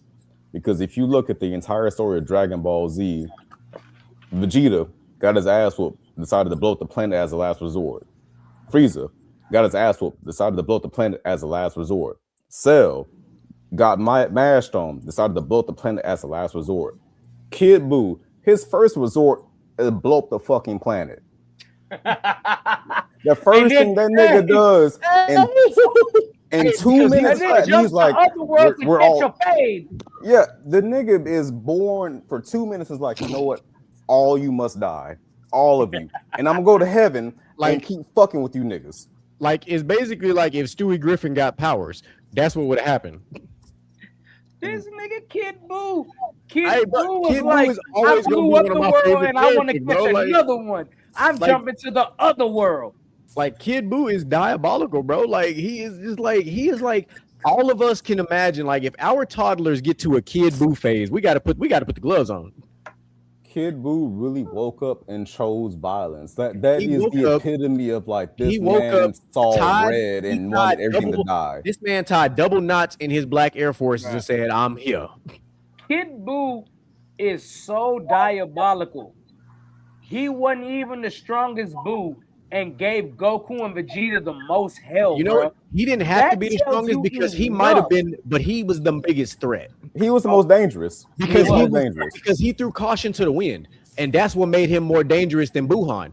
Buhan was the most powerful, but Kid Buu was the more calculated one.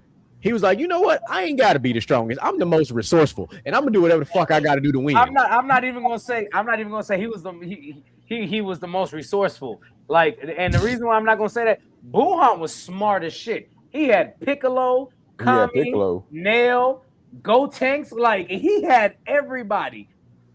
But Kid Buu wasn't resourceful. Kid Buu was like, I'm not gonna waste time to give y'all a chance to jump me. You got me fucked up, is what you got me. Look, I mean, low key, the nigga that talked like Donnie from the Wild Thornberries was the smartest one. Because you're right, like instead of letting Goku and Vegeta fuse again, I blow the fucking planet up. Blow the fucking planet up. Thank you. Like, They had to finish the fight on the world of the Kais, bro. That is insane. That's the biggest factor that people forget about Kid Buu is his sheer, utter, I don't give a fuckness, right? My man is Y'all go jump me, I'll blow up the planet. Bro, Kid Y'all Buu, gonna do what? I'll blow up the planet. I'm telling you, said Kid what? Buu is I'll blow up he this is- fucking planet. he is Stop playing with me. literally that. Like, that man is literally the definition of fuck around and find out. Literally, No, 'cause he's it's the like definition of anything no. that you He's say I or hate you, do, nigga. Let's die. He didn't have no patience for it. He was like, He is not the definition of fuck around and find out. No, I'm He didn't wait for nobody to do him shit. He was the definition of fuck y'all. No, And you fuck- know, look, you he know was what? the I'm gonna definition of fuck them kids. because of what you just said. When Goku and Vegeta tried to fuse, he said, "I'm gonna blow up the planet." Y'all fucked around and thought y'all was gonna fuse. I'm gonna let you niggas find out that I'm about to fuck y'all up. Hey, That's what he did. He was the definition of fuck them kids, bro. Because he was like, Well, y'all he is a think y'all- kid. Nope, He is a and kid. nope. You know what? To your point, Micah, you gotta think about it. In those 30 seconds that Goku and Vegeta might have had, it was probably less than 30 seconds. Them niggas had to let their fucking kids die just to survive. Fuck them kids. As a parent, that's horrifying because it's like, They didn't know that they had a chance to fucking win and wish their kids back. They literally had to let their fucking kids die just to get away from this nigga. Hey, they had to let their kids die to win the fight. Again, I reiterate, fuck them kids. That part. But Bruh, Goku didn't give a shit about. Granted, them niggas knew had they saved Gende, they can have the Earth's Dragon Balls. Nah, Goku didn't care because Piccolo, that nigga daddy, really. But Piccolo really he raised didn't give a Gohan. fuck. That's true. That's Goku ain't give a fuck about Trunks, Goten. That nigga saved Mr. Satan. He saved Mr. Satan. Hercule. Bro, He saved Hercule, dog. Bro, you know what? You know what's a Dragon Ball fact? Till this day, Hercule is the only person that's never died. You're not wrong. That's a By crazy point. the way, Hercule is the GOAT because Hercule dodged all of Kid Buu attacks. Every single one of them. Kid Buu cannot lay a finger on this man. Well, Hercule really is the GOAT because He redeemed Boo. that really saved the world. He did. If we really think about it, the dog, and then he was the one that got Boo to stop turning niggas into chocolate and eat niggas, bro. Like this, as much as we want to talk shit about Hercule, bro, like not only did he save the world, but because he was the richest man in the world and essentially was there and knew what happened, he broke all them niggas off some chicken. That's a real one. Hey, not only that, when people weren't listening to Vegeta, Hercule got through with King Kai and told everybody, hey, you have to give power to this because we need this to kill Boo. This brother no ball. This brother no ball. He no Dragon Ball. Hercule the GOAT, bro. I don't care what. And Hercule is the GOAT because he gave Goku 10 million Zen because he was like, the money goes to you because it was you. And Goku gave Chi-Chi the 10 million Zen and Chi-Chi was like, yeah, you can go train with King Kai now. I don't care. And if that wouldn't have happened, Universe 7 wouldn't have won. That's true. Factual. I mean, if you think about it even further, without Hercule, you don't get Videl, so you don't get Pan. I don't. First of all, let me be clear. Let me be straight here. If Gohan never meets Videl and starts training Goten, Gohan probably would have been stronger because he was training with Goten. And I hate to be the person that says that, but that might be true. I mean, having a shorty kind of give you a power up sometimes. Gohan became a bookworm to support his family, dog. Had Gohan not had Pan, but here's what I will say though. To counter that also though is Pan is low key the GOAT for Dragon Ball superheroes because she acted her ass the whole way to finally get Gohan to unlock his power because Piccolo told her to act up like that. And so if you kind of go backwards a little bit, Hercule low-key keeps saving the day because that's his granddaughter. Yeah, that's true. That's true. Like without Hercule, a lot of shit kind of really fucking different. Like you gotta think about it, in Future Trunks' timeline, there ain't no Hercule and everything went to shit. Okay. Well, there's a reason there ain't no Hercule, dog. I mean, the nigga kind of. It's because Goku died of a heart virus. Nigga, everybody died in that future. So, using our anime segue, I watched the first episode of what has been currently being dubbed as like the hottest new anime right now, which is literally Sentenced to Be a Hero. First episode is an hour long. It's on Crunchyroll. I gotta say, I understood what the fuck everybody was talking about. Because it's better than Jujutsu Kaisen. Well, listen, I'm still trying to watch Jujutsu Kaisen. I am struggling to get into it. And I'm giving it every chance because it just does not catch my attention. It's really boring. The first 6 episodes are boring as fuck. And you know how I am. If an anime is boring, I'm not going to I had to watch Attack on Titan after the 5th try. Because because the action don't start. I'm about that action. I don't give a fuck about story and character development. Like, you can integrate that shit after you get some ass kicking going in. Like, I need Jujutsu Kaisen starts off fire. Bro, was in the fighting first him. episode, this man got kidnapped and woke up in an unknown ass place. That shit was No, Hey, my brother. but he started off swinging them hands for his friends. Don't do that. No, to my brother's credit, I'ma say this. I feel like Jujutsu Kaisen doesn't not wrong. really start getting like good till Shibuya when they start scrapping every episode. They in that minka every like, episode. Look, to listen. Nah, I disagree. I got listen. because I'm one of those. You got to draw me in the first 3 episodes. Listen, From Demon the first Slayer episode, got me in the first this episode. nigga was throwing hands. That's all I'm in the saying. first Demon, but Demon Slayer got me in the first episode. Have we And seen? I took my time to get into Demon Slayer. But once I watched the first episode, I was like, oh, it's on. And I binged through that shit. Have we been introduced to Windbreaker? No. No, I think it's. I got my Crunchyroll Thank up right you, now. Moo.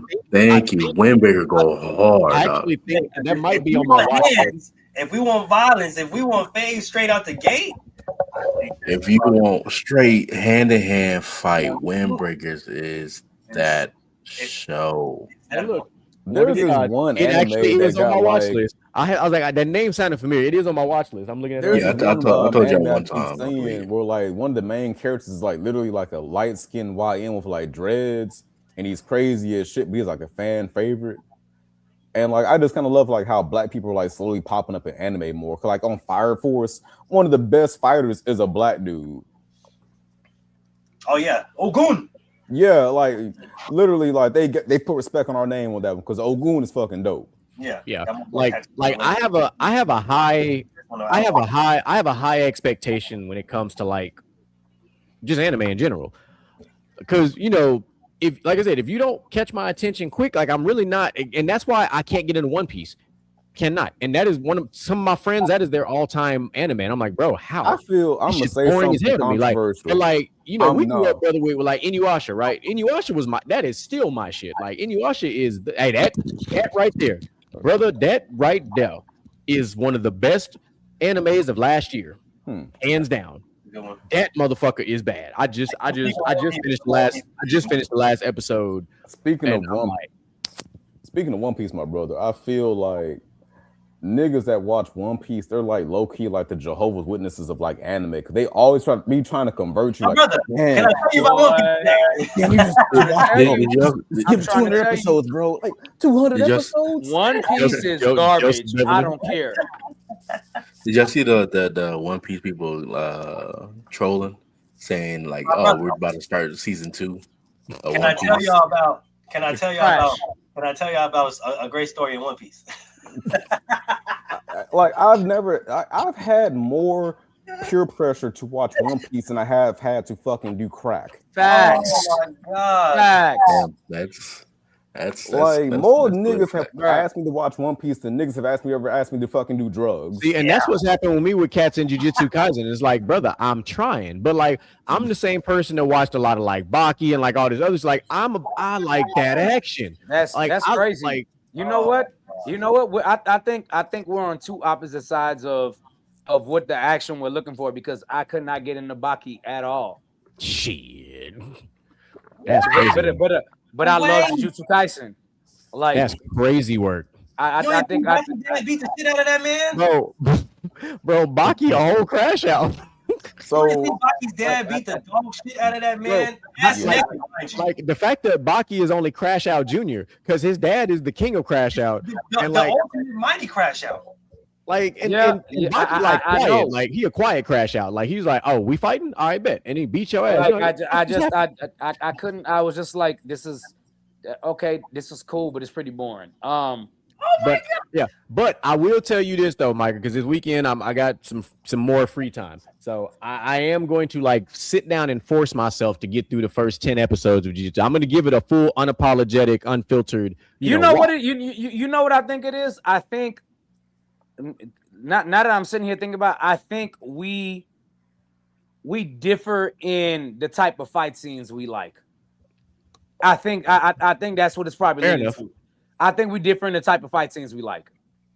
I'm gonna say something controversial about my anime interest. For me, it's never really the fight scenes. It's always the story. Like I like actual like tell me a good story from start to Well, finish. you should Like, love One Piece.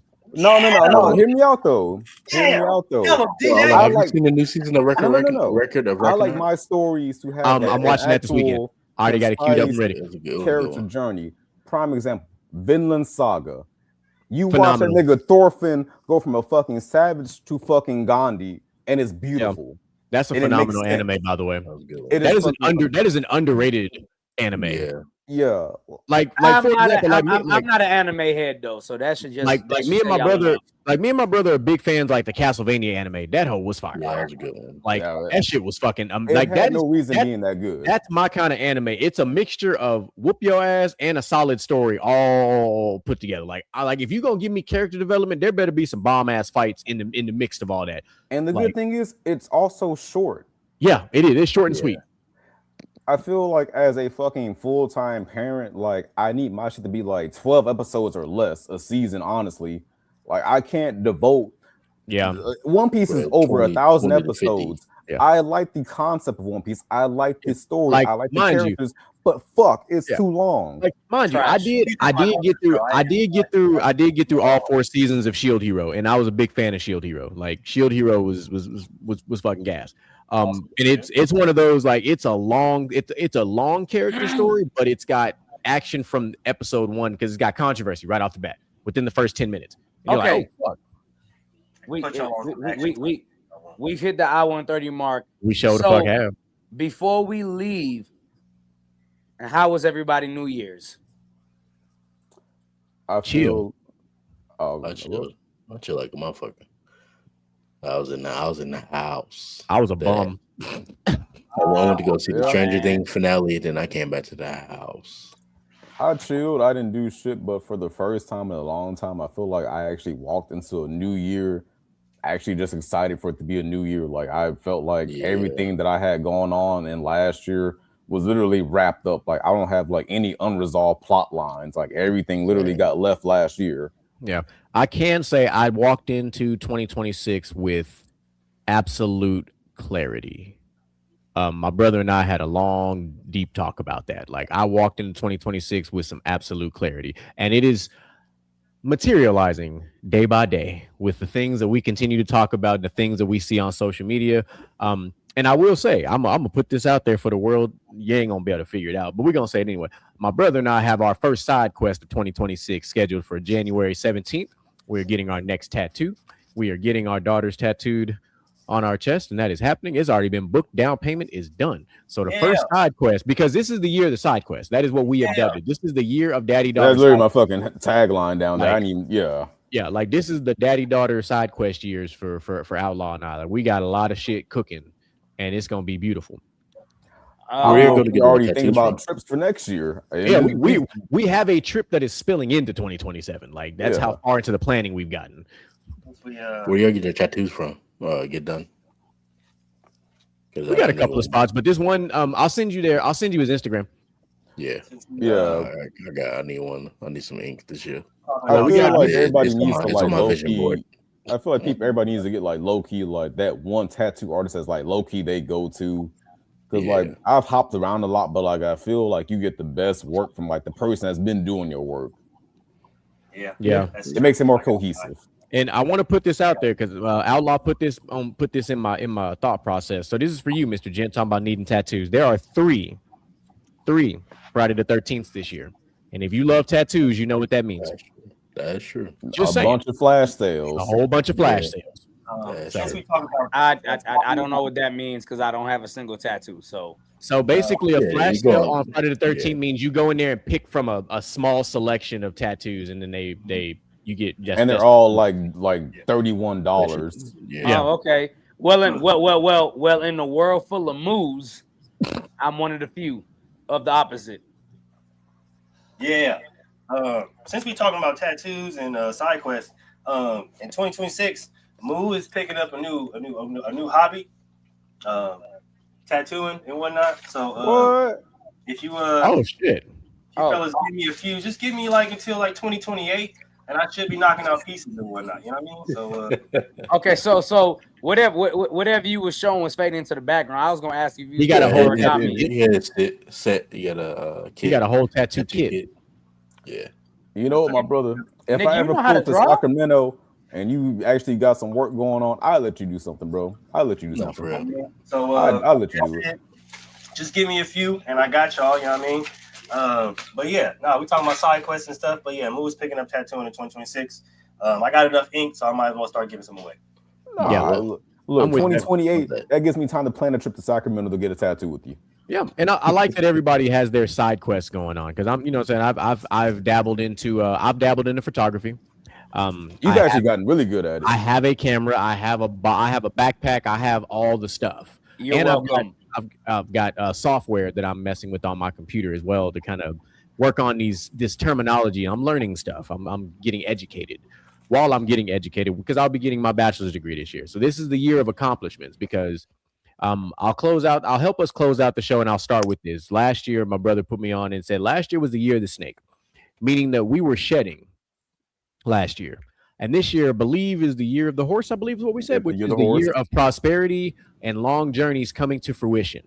So that means everything that we went through in 2024 and 2025, all the controversies, all the bullshit is gone. And all the work that's been put in to progress, to get to whatever point you need to get to, is going to start rearing its head this year.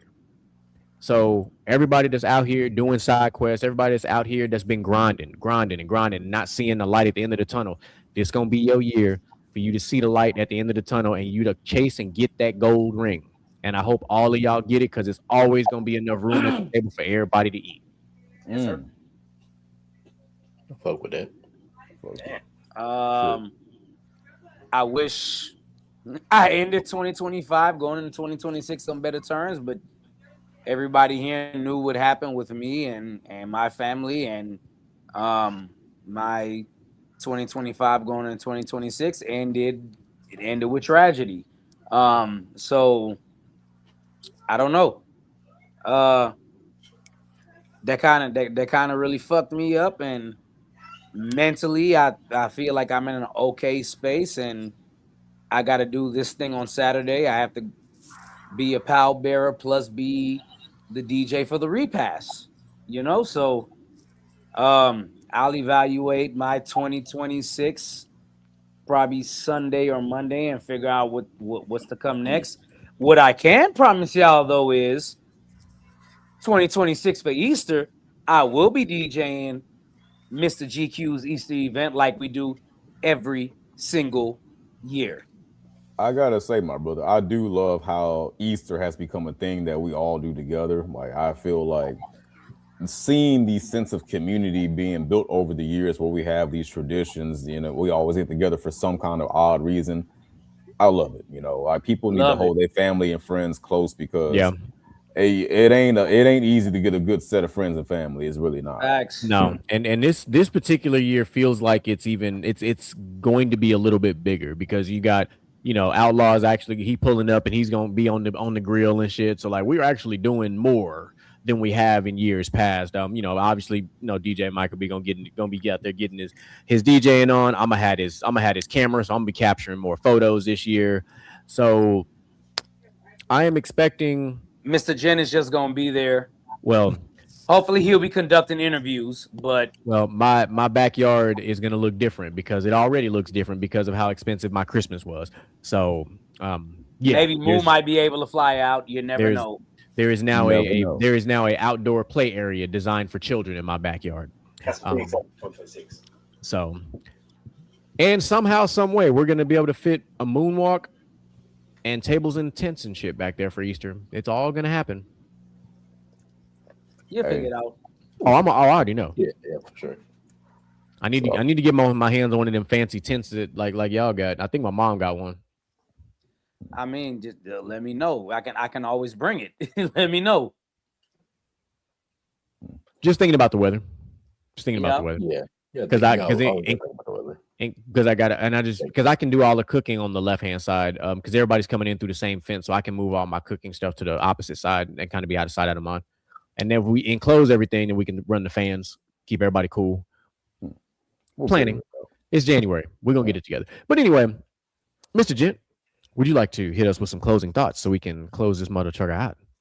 No, good show. I'm tired as hell. Gotta get up early for work. So Y'all be safe out there in 2026. Y'all take more videos. Y'all take more pictures with your loved one because you never know. You know, things happen. So sending y'all love. Talk to y'all people, man. Check up on them. So yeah. That was beautiful.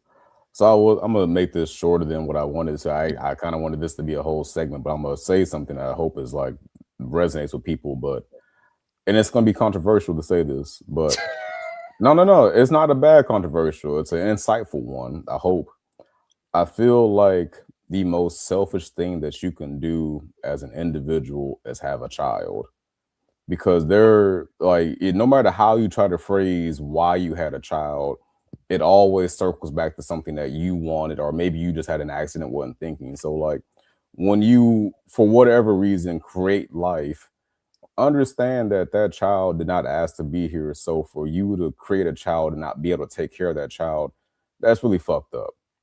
So don't have more kids than you can afford to fucking take care of. That's really what I want to say. Because like I've seen far too many people out here with like 5, 6, 7 kids, and it's like, why would you bring these people, these actual fucking people, into this world if you were not going to take care of them properly? Bigger refund check. That's why they do it. But that is selfish. Like I just said, that's why I feel That's like selfish as hell. I It feel like is. that's why the most selfish thing that any one person can do is to have a fucking child. It's really just that's how I feel about like bearing life. So if you're gonna do it fucking right. Yeah. That's good advice. Talk to him, boo. Hey man, say man, happy 2026. I only got one thing to say. You know what I mean? John Harbaugh got fired. So Tom Brady, John Spytek, Mark Davis, keep that man far away from my motherfucking team. Okay? I don't want to see nowhere or nothing of John Harbaugh and the Raiders. All right. I don't want to hear this man interviewing. Okay?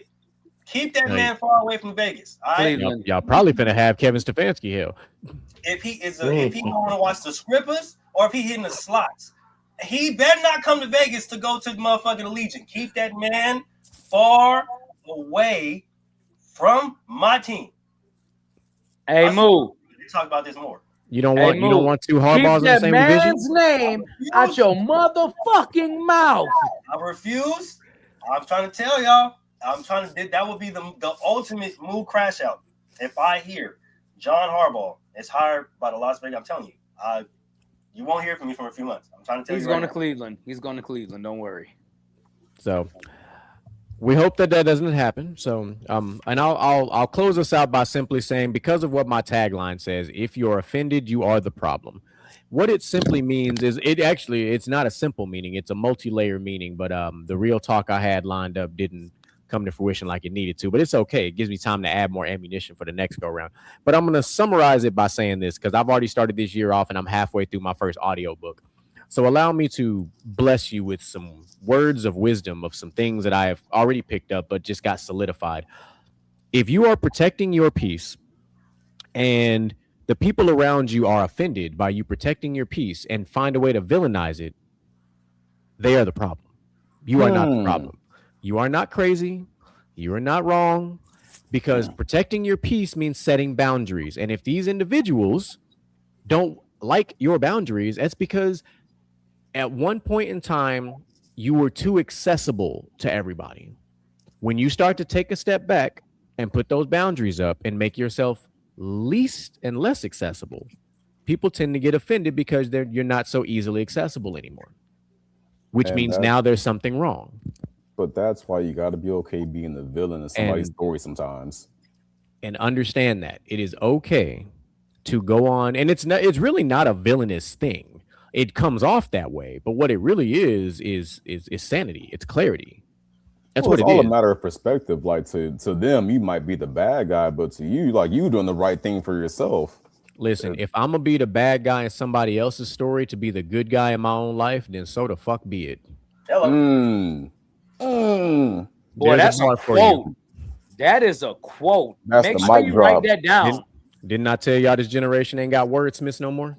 That was the alley and the oop, my brother. I love you for that. So, ladies and gentlemen, in 2026, you will hear many, many more of these combinations of things from the one and only Mr. GQ, because the amount of clarity that I have is this we scratching the surface. But by the end of this, we gonna be on some shit. You gonna see some shit. Just know it's going down. I want to see the contrast between our first episode of this year and the final episode of this year. It's gonna be a fun journey. Me and Micah got a red button at some point that might get pushed. We just gonna see how that all works out. Oh, look, push the goddamn button. Don't even worry about it. Just know. Just know that motherfucker queued up. Shout out inside the huddle. It's like you know how you do a nuke, right? You both turn the keys and you got to push the button at the same. Me and Micah done turn the keys. We done turn the keys. They don't know. Oh man! But ladies and gentlemen, we love y'all. We appreciate y'all, and we are Motivation in you and inspire the world to do what you can. If you love it, then fuck it, get through it. Mumble mentality activated. I waited for so long. Get burdens, I've outweighted. When you see me